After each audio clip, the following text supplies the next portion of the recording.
В зале лучшие команды Северного Кавказа. Сегодня они борются за звание самых эрудированных коллективов. Вооружившись ручками и листочками, знатоки внимательно слушают вопросы, одновременно записывая их. В следующие 60 секунд им предстоит вспомнить правильный ответ. Все, спасибо большое за ваши ответы. Правильный ответ – шахматные королевы. Все, нормально. У каждой команды свои козыри. Первый раунд самый важный. Хорошее начало придает уверенности. Это отличный заряд на всю дистанцию. Многие здесь со своей командой играют не впервые. Вопросы хоть и непростые, зато интересные, отмечают участники. Вопросы понравились, впечатления такие ошеломляющие, скажу так. В любой игре первый тур, он немножко тур раскачки. Ты пытаешься понять вопросы, как составлены, срабатываешься с командой. Вопросы мне очень понравились, они были интересные.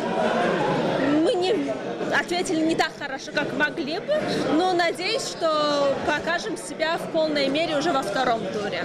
Фестиваль, или как это здесь называется, синхрон, проходит в 4 тура, в каждом из которых по 15 вопросов. Битва умов длится в течение нескольких часов. Конкретной тематики для вопросов тут нет. Эти ребята проверяют себя на знание географии, истории, литературы и не только. Первый тур дался достаточно тяжело. В каком плане? Потому что на наших субботних играх мы такие средние синхрончики, а это такой очень крепкий, я бы сказала, синхрон. Такой выход из зоны комфорта. На самом деле достаточно интересные вопросы. Достаточно интересные. Один даже мы подали на апелляцию, потому что мы немного не докрутили. Нам его приняли, конечно, что не может не радовать. Чего ожидаем от игры? Я лично ожидаю того, чтобы прекрасно провести время, немножко поднапрячь свои извилины, которые мы в течение рабочего времени, в течение рабочей недели не особо напрягаем, поэтому для меня это скорее приятное препровождение времени, наверное.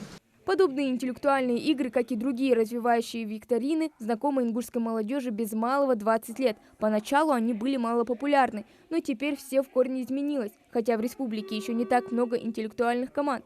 Поэтому сегодня в зале не только участники, но и ребята, которые пришли поболеть. Я сегодня пришла поболеть за друзей. Мы играем вместе в интеллектуальные игры, но участвовать в фестивале я не смогла, к сожалению, так что решила хотя бы прийти поболеть за друзей.